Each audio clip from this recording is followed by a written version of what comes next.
Planning, no evidence, not enough money or staff. We reveal the internal government warnings to ministers about delivering a 7-day NHS.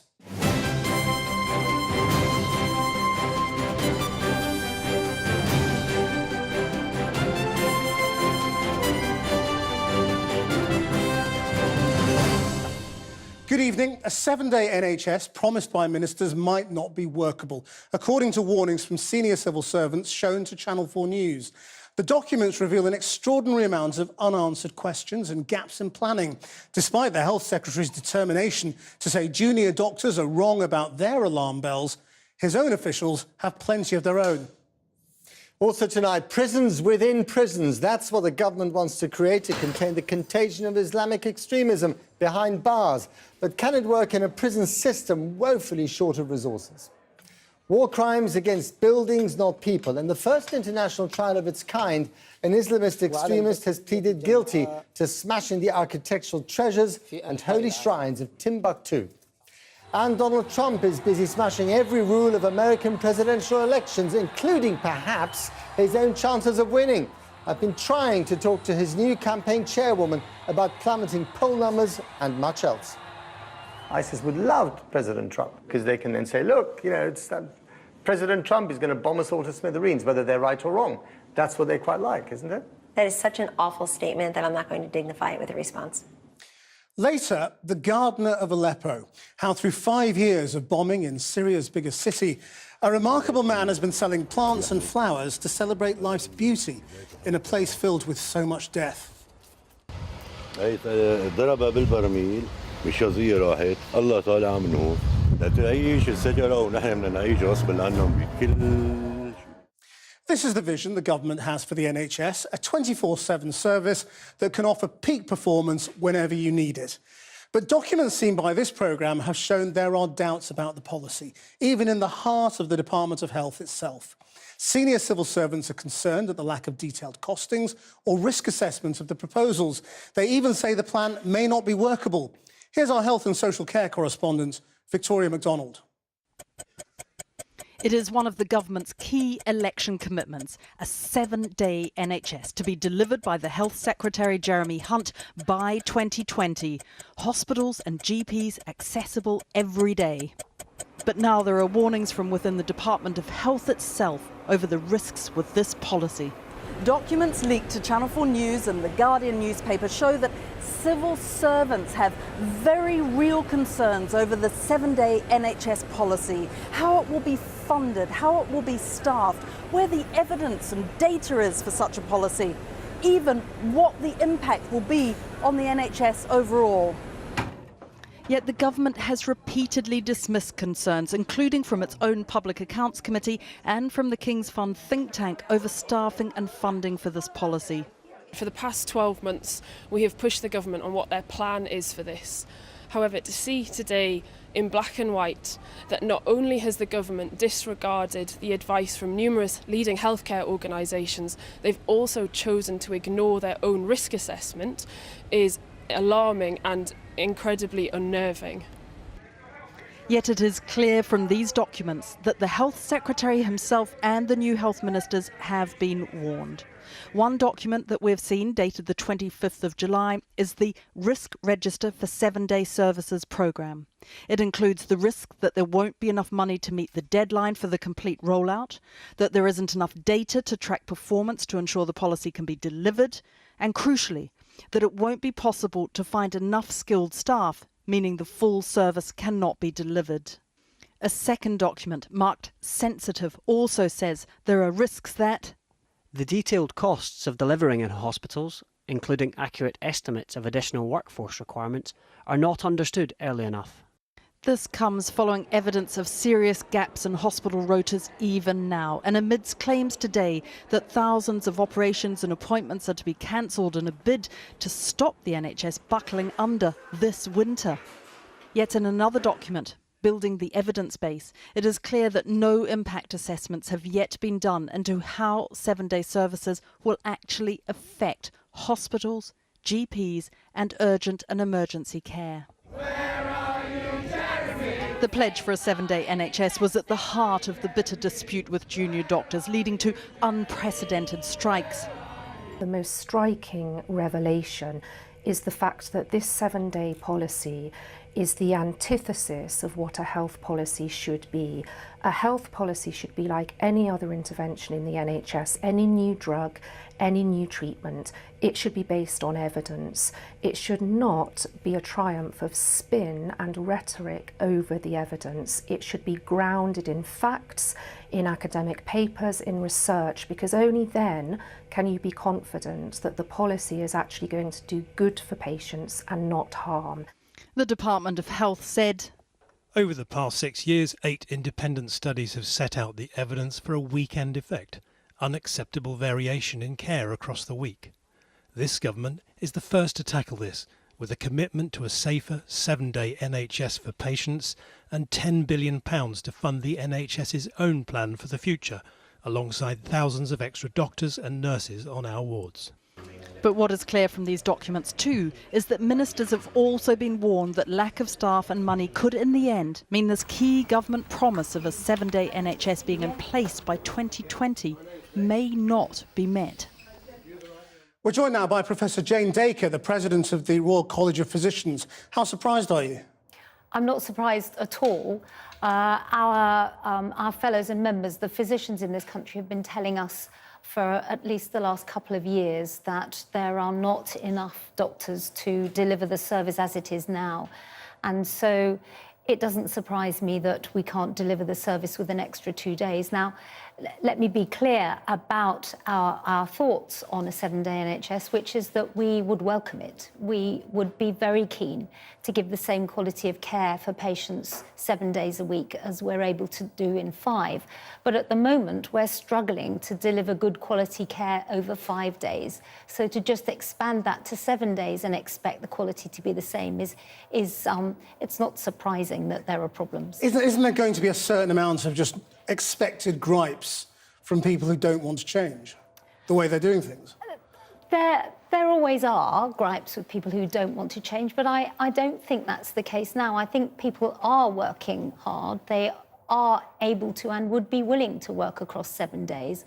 But it's difficult to deliver the quality of care that you need across 2 extra days without 2 extra days worth of people to deliver that service. I mean, the government's saying we've given £10 billion of extra funding. If that doesn't do it, what does? Well, I think it's a bit more complicated. I think that the patients that are coming to the NHS, the patients that are coming to emergency departments and are being admitted to hospitals these days are older. They're sicker, they have more than one problem. And also, for a number of reasons, the number of doctors available to treat those patients is actually less than has been expected. Now, part of that is because of changing demographic in the workforce. Part of it is because of changes to immigration law. So actually... Less than expected, but more than it was. More than it was. I mean, the number of doctors is going up. Yes, but it's going up in small terms percentage, but actually it isn't enough to deliver the service. We have seen from surveys that we've done that 40% of new posts for consultant physicians on average were not filled last year. So the trusts, the hospital trusts, say they need those doctors. They advertise for those doctors, and there aren't enough suitably qualified applicants. We still don't know, do we? I mean, what's going to happen with the junior doctors dispute? Where do you stand on that? I mean, you know, if you were advising juniors now as to whether to continue their strike action, what would you say? I would tell people to think very, very carefully about the effect of whatever they did on patient care. And I think at the moment, the NHS is in a very difficult position with funding, with being overstretched, with difficulties in staffing. And so I think people should think very, very carefully before doing something that might compromise patient care. Do you think they're right in terms of their concerns? Because they're the ones who've been warning that this 7-day plan isn't workable before we saw any of these leaks. I think that their morale is very low. I think that there are gaps in their rotas. There's no doubt that there are gaps in their rotas. And there's no doubt that there are not enough doctors to run a 7-day service at the moment. However, I think a lot of their concerns about the junior doctors contract are actually to do with non-contractual issues, and that's to do with the morale of the workforce. And that's not actually to do with the delivery of a 7-day. Were you as shocked as many of them were that Jeremy Hunt was reappointed Health Secretary? I don't know. I'm not able to comment on I mean, you've that. got to go into the department and deal with these people, haven't you? Absolutely. And actually, Jeremy Hunt and I and the junior doctors all want patient care to be better across 7 days. We need to work more effectively together to do that. And I would say that at the moment, to be able to do that, I think that we need more doctors. I think that we probably need more nurses. We also, if we want to work 7 days, need more than just the doctors at work at the weekends. We need pharmacists to deliver the drugs. We need occupational therapists. We need physiotherapists. And so if we're going to increase to a 7-day service, we need to be resourced, and we'd be delighted to do it. Professor Dacre, thank you very much. Thank you. Right. Now, still to come tonight, they went to Saudi Arabia to work in the booming construction industry, but the tumbling oil prices pulled the plug on a series of contracts, leaving tens of thousands of workers trapped, unpaid, and facing starvation. And the Rio Olympics may have been a success, but all is not looking so rosy for the forthcoming Paralympics. We'll be talking to one of the leading figures behind London 2012 about what can be done. Jailed Islamist extremists are to be kept apart in special units to prevent them from radicalising fellow prisoners. The move follows an inquiry into the risk of radicalisation behind bars.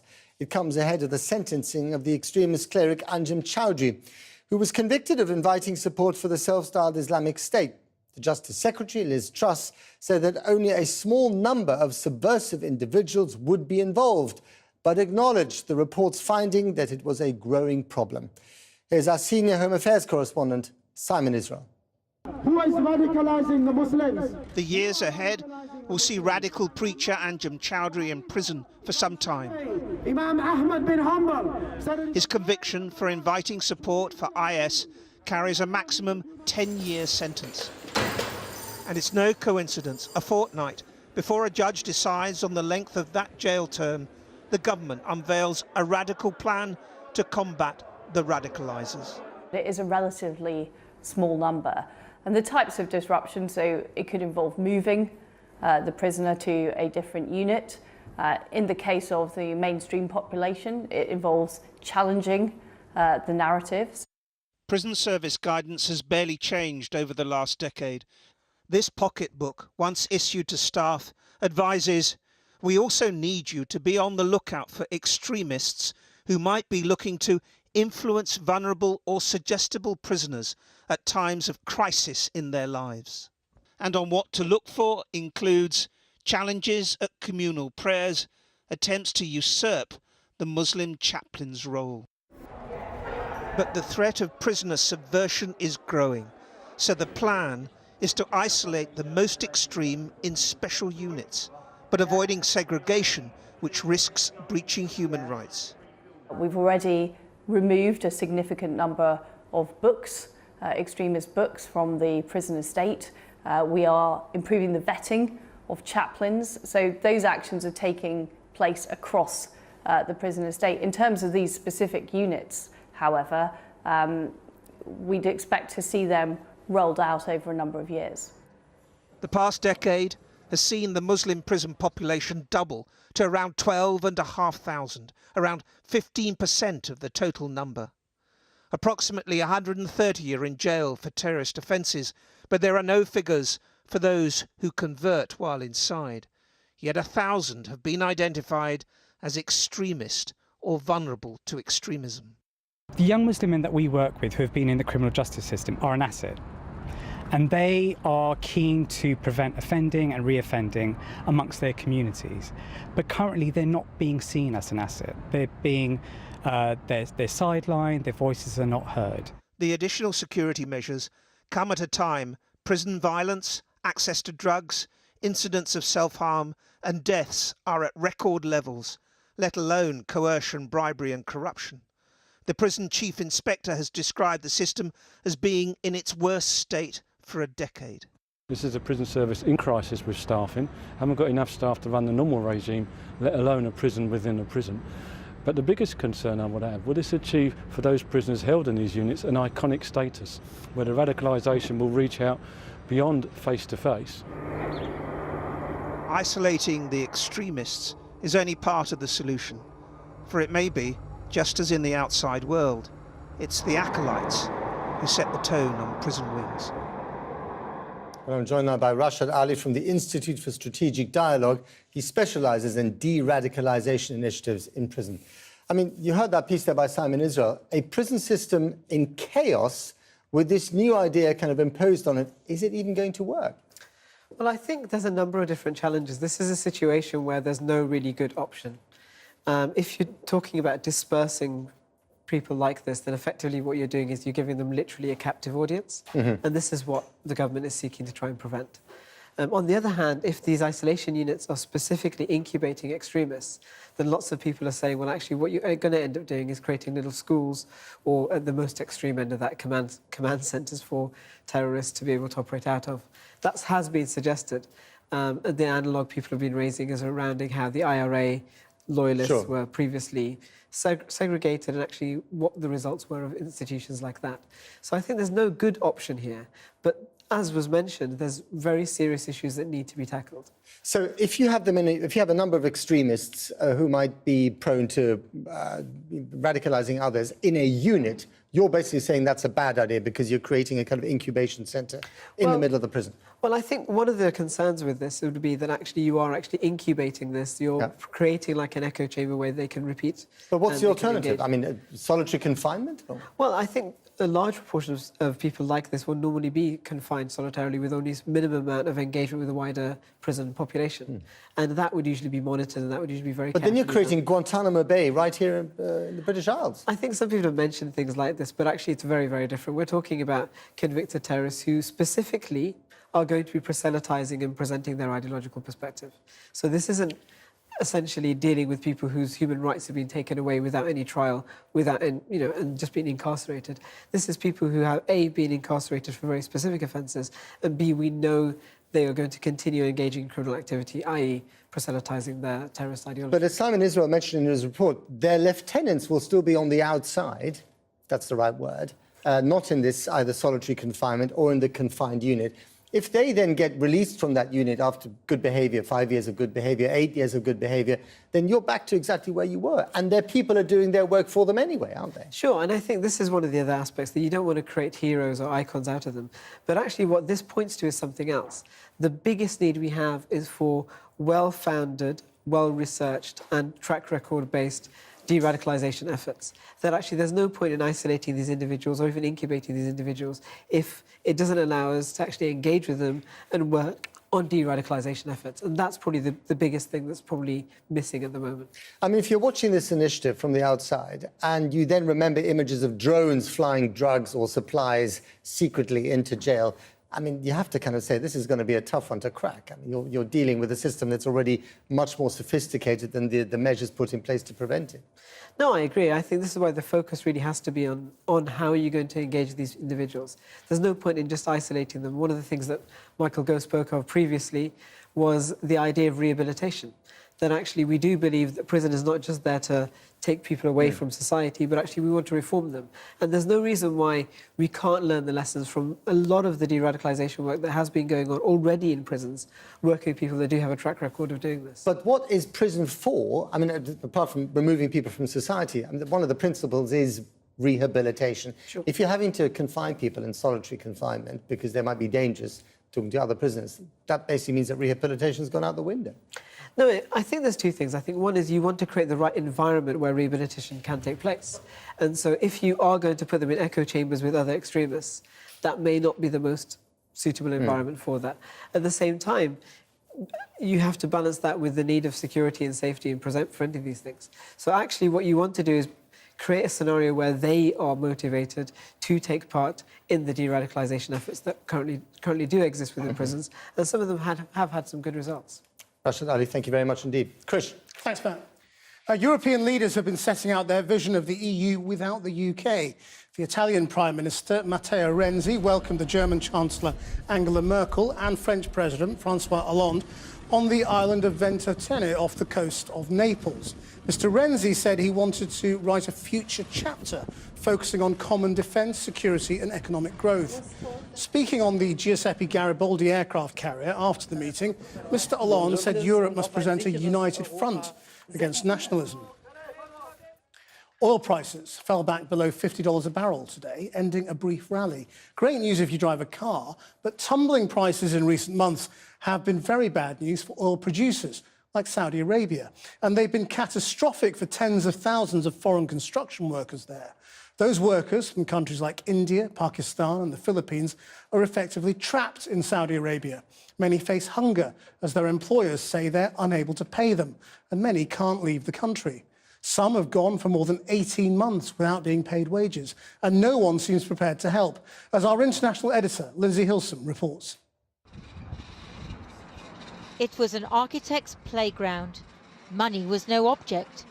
When oil was $100 a barrel and up to $150, Saudi Arabia went on a building spree, hiring millions of engineers, designers and labourers, mainly from South Asia. Then the oil price crashed. Boom is now bust. Last night, workers for the company United CMAC in Riyadh filmed their living quarters on a mobile phone. 7 to a room for 2, sleeping on the floor. Some in this company and others at camps across the kingdom, unpaid for more than a year. They went to Saudi Arabia to earn money to send home to Pakistan, India, the Philippines. Now they're stranded, broke, hungry and desperate. I have family consist of 8 people. All of them are dependent on me. So how can I feed them? So I will use every legal way to get back my money. I cannot go back to Pakistan without my money. Workers queue for their wages, but the company told us it can't pay them until the Saudi government pays for the construction already completed. Some who don't want to be named filmed covertly as they approached the boss. أنا كل يوم أروح الوزارة، اليوم صباحا في الوزارة كلمت معهم علشان نخلص الفلوس، عشان نخلص الفلوس. يعني ما في استعجال، شوي شوي يخلص إن شاء الله. أنا كل يوم معهم كل يوم. والله كل يوم أنا كل يوم 4 ما في يدفع ولا ريال واحد هو فيه. أنا في روح أنا اليوم من الوزارة، اليوم يجي من الوزارة، أنا تكلمت وأنا بالوزارة. Children back in Pakistan have to wait too. I came to Saudi Arabia to give my children a better chance of life. My wife and my children are depending on me, but I am unable to support them because I have not been paid since 12 months. Earlier this month, Indian workers in Mecca received their country's foreign minister with joy because he was bringing them food. Workers have been demonstrating for months now. Saudi Arabia's 2 biggest construction companies, the Bin Laden Group and Saudi Oje, owe them more than $1 billion. Bin Laden Group reportedly started to pay some workers today. The oil price is falling again. The Saudi king has pledged $26 million to help foreign workers, but it's not enough. They came to the kingdom in hope.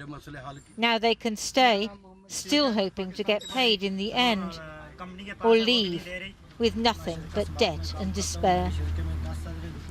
Lindsay Hilson reporting. An Islamist extremist who led the destruction of holy shrines in the Mali city of Timbuktu has gone on trial at the International Criminal Court in The Hague. In the first war crime case of its kind, Ahmad al-Faki al-Mahdi has admitted wrecking the ancient buildings, and he's asked for forgiveness. Here's Porrick O'Brien. The Sidi Yaha Mosque, Timbuktu, Mali. An address that represents centuries of Islamic culture and learning. And within it, the sealed Porte de Mystique, the door of mystery, that, as the story goes, wouldn't open until the end of days. Then, the man in the white turban, Ahmed al-Mahdi, oversaw the Al-Qaeda-inspired group that tore the door of mystery off its hinges. And back in 2012, as it happened, his rationale for this cultural vandalism. If you open this door, it's been said it will be the end of the world. We are in charge of fighting superstition, and this is why we've decided to pull down this door. At the time, he said, quote, he wanted to destroy the mystery of the thing. Today, Al-Mahdi swapped turban and pickaxe for headphones and hair product. The court will now proceed. A world first, a trial for cultural destruction. He appeared in the International Criminal Court, The Hague, and said he was really very sorry. I'm really sorry, I'm really remorseful, and I regret all the damage that my actions have caused. I regret what I've caused my family, my community in Timbuktu, and what I've caused my home nation, Mali. I'm really remorseful of what I have caused the international community as a whole. Al-Mahdi was a member of Ansar Deen, an extremist militia with ties to Al-Qaeda. First and foremost a religious bureaucrat, except one with a crowbar instead of computer. Back in the summer of 2012, they destroyed ancient mausoleums, for example, because they were above the Sharia requisite of 15 centimetres high. Al-Mahdi at the time again. The work we're doing is to change what is forbidden. It can be seen on the streets. Destroying the shrines is what the Prophet ordered. There is something uniquely sinister about what happened in Mali. The rains would regularly erode the muddy walls of this delicate heritage. So, the local people would constantly rebuild. This then, an assault on community conservation. Given his guilty plea, the trial will probably be over by the end of the week. Al-Mahdi faces a maximum sentence of 30 years in prison for destroying part of the story of all of us, for discarding the doors of mystery. In Syria, pro-regime forces have carried out at least 50 airstrikes on rebel-held areas in the southwest of Aleppo in a bid to close off a strategic road used for bringing in supplies by the rebels. Separate airstrikes on the city yesterday targeted a food market in the Bustan al-Qasr district in the rebel-held east, killing 11 people. While in Douma, east of Damascus, 5 people were killed today in heavy bombardment of the rebel-held area. Children were among those injured. Well, for most of the last 5 years, there has been a small oasis of colour and life amidst the destruction and grief of rebel-held Aleppo. It's the Garden Centre, which has supplied plants and blooms and foliage to people in that part of the city throughout the war. Wad al-Khatib visited during one of the ceasefires earlier this summer and met the remarkable man who ran it.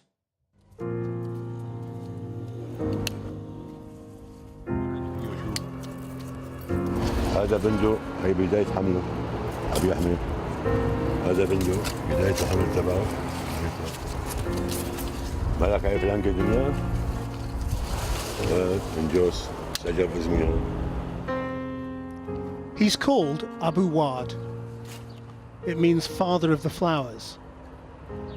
And his young son, Ibrahim. For 5 years of hellish war, this pocket of serenity has been perhaps the most amazing survivor in Aleppo. Abu Wad runs the city's last garden centre. ماركتي هاي حقها مليارات الليرات. أنا مالك العالم، نحن هون الشعب العادي مالكين العالم كلياته. العالم عالمنا. But Abu Wad's world is in rebel-held Aleppo, and it's been bombed relentlessly by the Syrian regime and now the Russians. We met during a lull in the bombing earlier this year. Of the 1 million people who lived in this part of the city, just 250,000 remained. And throughout this time, Abu Wad hasn't stopped gardening. هاي موسيقى بيتهوفن. الموسيقى هاي تعودنا عليها بلاها ما بنحسن. هاي نحن معتبرينها موسيقى. هاي ضربها بالبرميل بالشظية راحت الله طالع من هون لتعيش الشجرة ونحن بدنا نعيش غصب عنهم بكل شيء.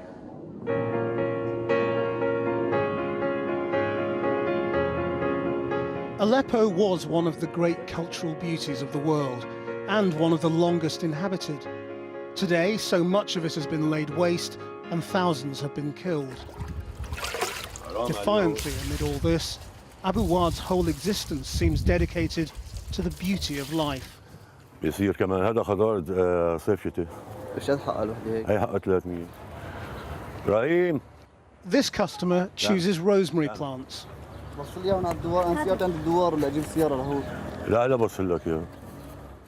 Rosemary not for remembrance here as much as resistance. بالنسبه لنا تجميل دوار الحلوانيه بيعطي معنى للحياه، انه الحياه مستمره. طبعا بتعطي دافع للناس انه مو بس خراب نحن عم نشوف، نحن لا بنشوف عمار، يعني بنفس الوقت في خراب بس نحن عم نعمر، نحن مستمرين. Some Aleppans buy the flowers and plant them on roundabouts in the city. Small islands of vitality, and surely a comfort to those who by choice or lack of it remain in Aleppo. Because to live here is to live every day with grief. 13-year-old Ibrahim gave up school to stay close to his dad. He helps in the garden centre, but is clearly weighed down by the worries of war. معهد عمر عبد العزيز اجى اخذ زرع وما هلا مات. عجب بيجي بيشتروا بيجوا ما بيجوا اهلا وسهلا. واحيانا المشفى الفوق والمشافي كلياتها بتجي بتشتري. وجيش حر بيجوا بيشتروا.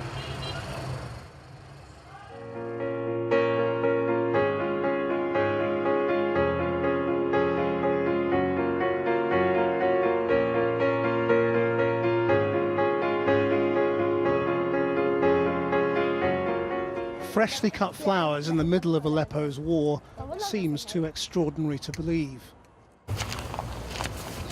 It didn't last. In the final days of May, 6 weeks after we met, the intense bombing by the Syrian regime and Russia began again. A bomb landed near the garden centre, but Abu Wad was hit and died immediately. The nursery is closed. Nobody comes to buy flowers anymore. And this is where Abu Wad, the gardener of Aleppo, is buried, with no blooms to decorate the graves. Without his dad, Ibrahim seems lost. ايش نعمل؟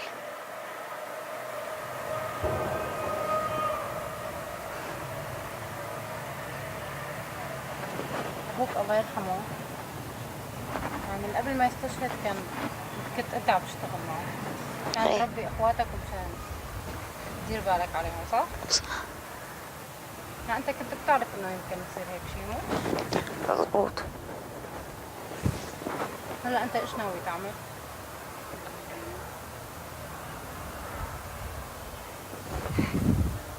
والله ما بعرف.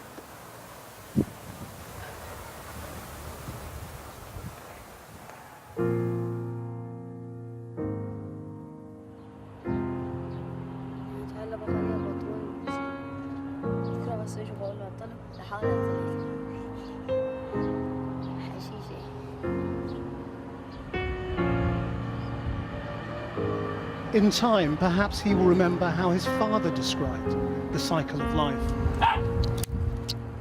يطلع غيره ننظفه. بيساعد العالم بيروح عن نفسه. المنظر الوردي ولا في احلى منه.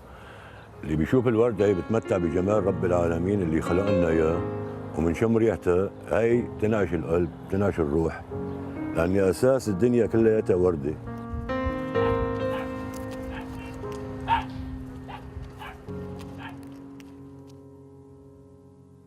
Abu Wad, the last gardener of Aleppo. Now, the Turkish military has been pounding Islamic State positions in Jarablus and Mandid in northern Syria, declaring it would cleanse IS militants from areas around the border with Turkey after a suspected IS suicide bomber killed 54 people at a Kurdish wedding at the weekend. Officials say that 22 of the victims were children and that the suicide bomber is also believed to have been a child. The Foreign Office has confirmed a British national has been killed in Ramadi in Iraq while trying to defuse a mine planted by Islamic State militants before they were expelled from the city 8 months ago. Iraqi forces, backed by US-led airstrikes, drove IS fighters out of the area at the end of last year, and there is a major operation underway to track down and defuse the bombs and mines left behind by the militants.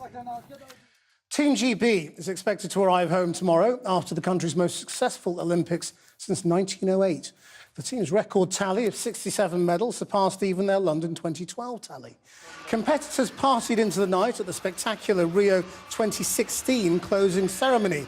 Now, Rio's organising committee must turn its attention to the Paralympics, which starts in just over 2 weeks.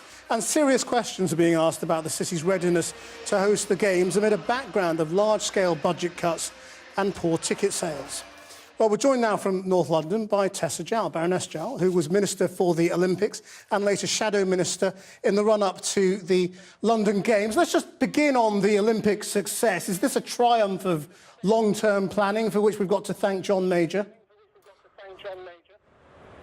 Well, certainly we have to thank John Major for the National Lottery, which has provided a steady stream of funding for elite athletes and indeed for grassroots sport since before 1997. But I think you also have to thank the rigour in the organisations which are Sport England and UK Sport, and really the way in which the performance teams are across a whole range of Olympic disciplines, obviously rowing and sailing and cycling, equestrian, gymnastics, the way that they have refined their training and development techniques in a way that, as the results show, have made Britain a country of global dominance. Well, the Paralympics is next, of course, and Team GB expect great things there as well. But there are real concerns that Rio have made a mess of this and fallen short when it comes to the budget. What do you think can be done to help make this the best Games yet, even at this late stage? Well, I think that it's a tragedy that the Paralympic Games are apparently going to be cut back and that some teams will not be able to travel to Rio and to compete. One of the very important things that we did was to create equivalence between the Olympics and the Paralympics. And that did an enormous amount, not just to increase the public appreciation of Paralympic sport, but also to create a sense that, you know, disabled people were perhaps not first disabled, they were also athletes. And I can remember, you know, the sellout events across the Paralympics. So I think that if the Paralympics appear to be diminished in Brazil, then I hope that the IOC might step in and rescue, even at this stage, the equivalence of the Paralympic Games with the Summer Games. Do you think international governments could step in, or does it have to be the IOC?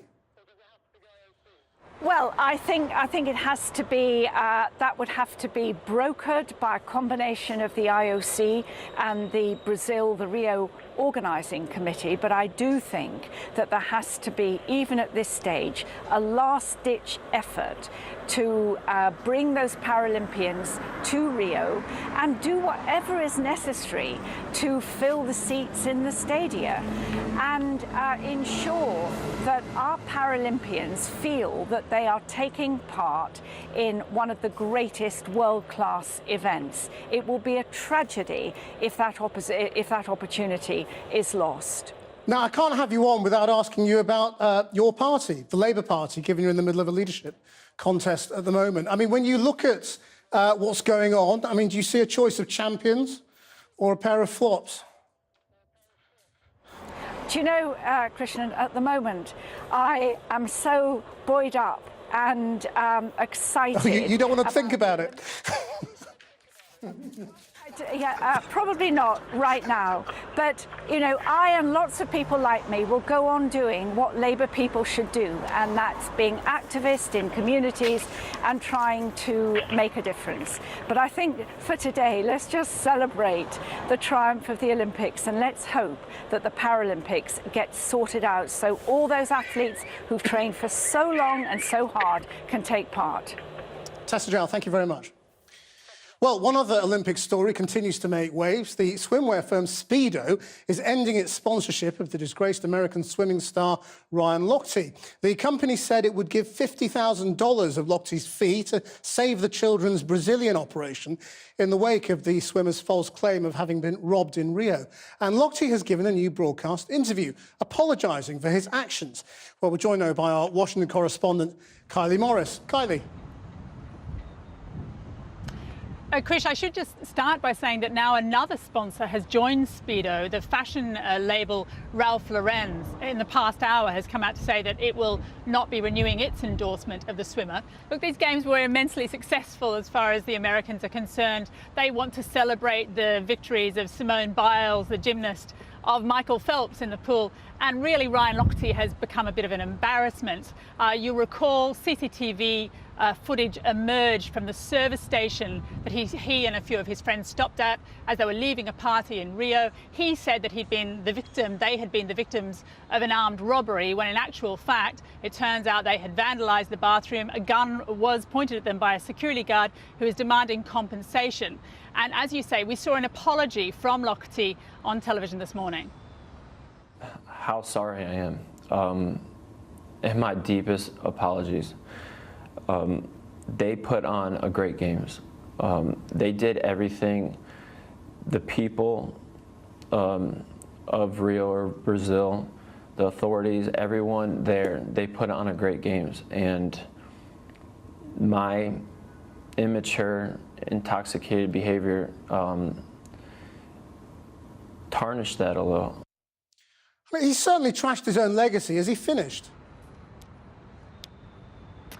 Well, I think commercially now he will struggle. He's been a very successful sportsman, businessman, if you like. But I think from the moment we saw headlines like "Liar, Liar, Speedo's on fire" after the incident in Rio, it was very unlikely that Speedo was going to stick with Lochte.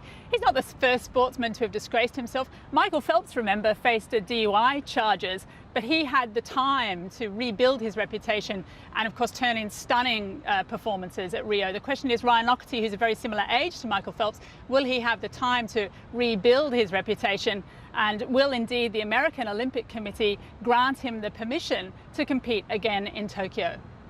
Thanks, Kylie.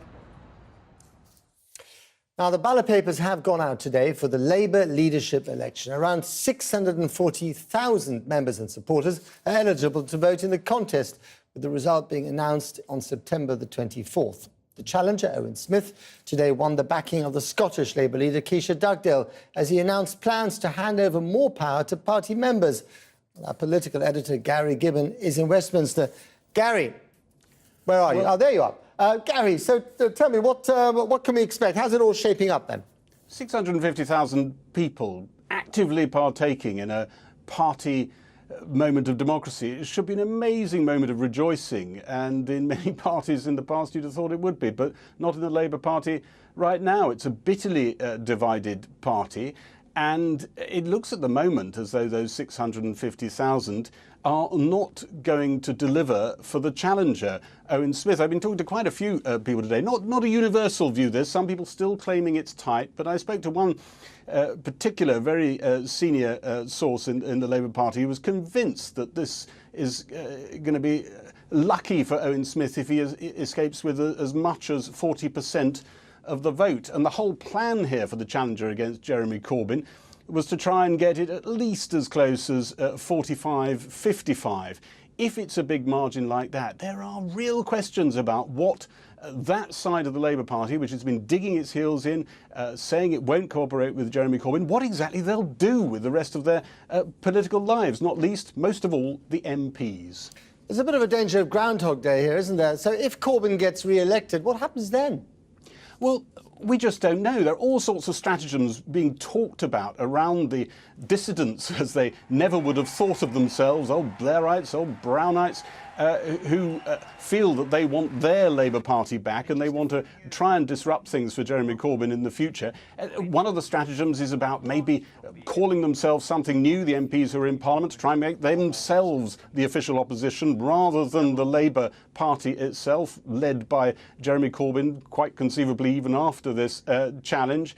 And then there are other strategies being talked about on the other side about how they're going to, Corbynites might try and cement in their man after this challenge if they win by changing the rules. And the key thing there is the Labour Party conference. Again, we don't know what will happen, but they could try and dig him in even more forcefully than he is at the moment.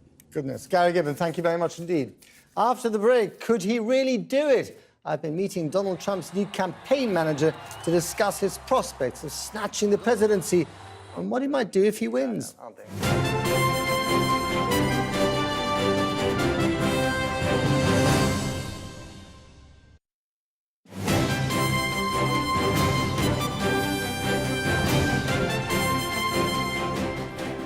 Now, most political pundits still dismiss the idea that Donald Trump could occupy the White House, but then most said that Britain would never vote to leave the EU.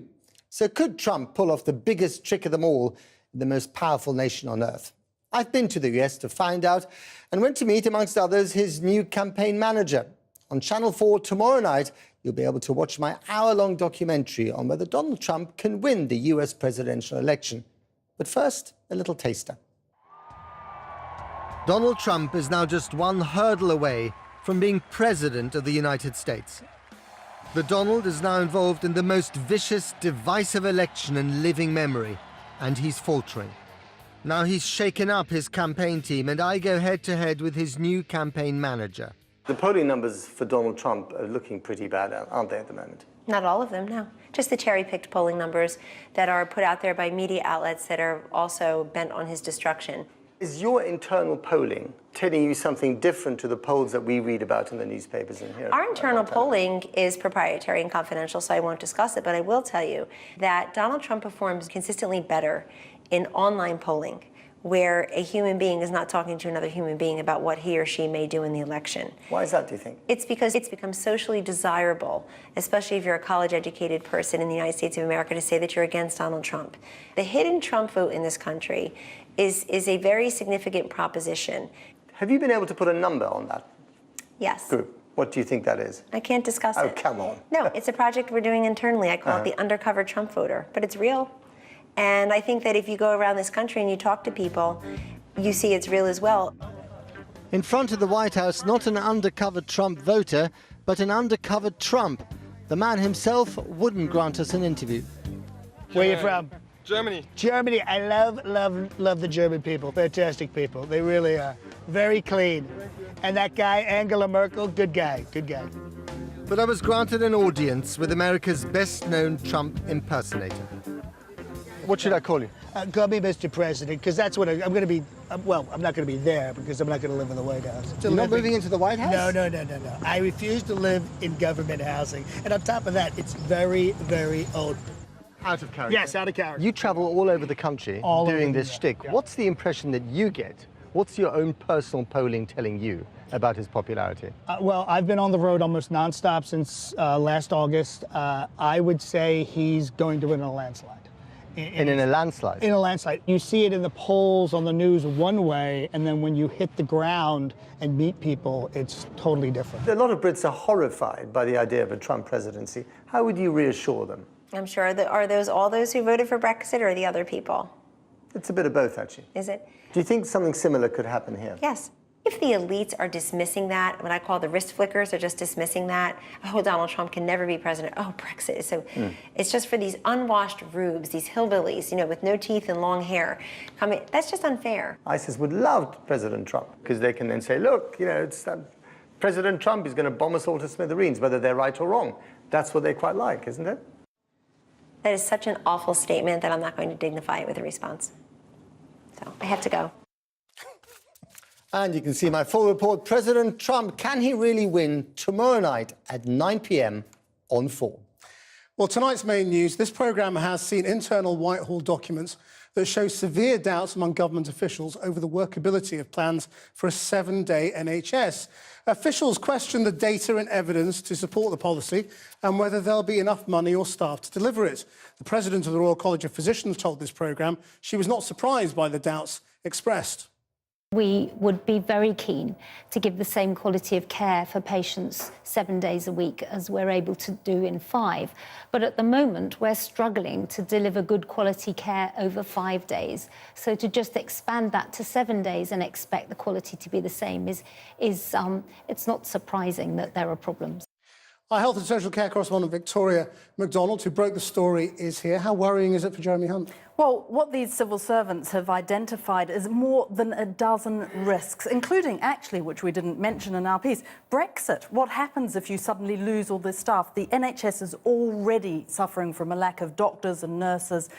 Brexit may further harm that, which will then in turn mean that it makes it more difficult for a 7-day NHS. Now, the Department of Health would say that risk assessments are about the worst case scenario, but one other thing that's come out of it is, what if it happens, what if it doesn't produce the desired result? And what is that desired result? To make a safer NHS at the weekend and to improve the quality of care. Now, it turns out from these documents that they're not even sure that their policy can produce that. So they're going into this flagship policy that the government had made an election pledge without actually knowing that there is any evidence that it will work and whether the data is available for this. Victoria, thank you very much. We're back tomorrow at 7, but we'll leave you tonight with some music from arguably the greatest harmonica player of all time. Toots Thielemans, who died today, enjoyed a 70-year career playing with, amongst others, Edith Piaf, Peggy Lee, Charlie Parker and Ella Fitzgerald. He achieved global fame providing the music for television series and films such as Jean de Florette and the haunting theme to the cinema classic Midnight Cowboy.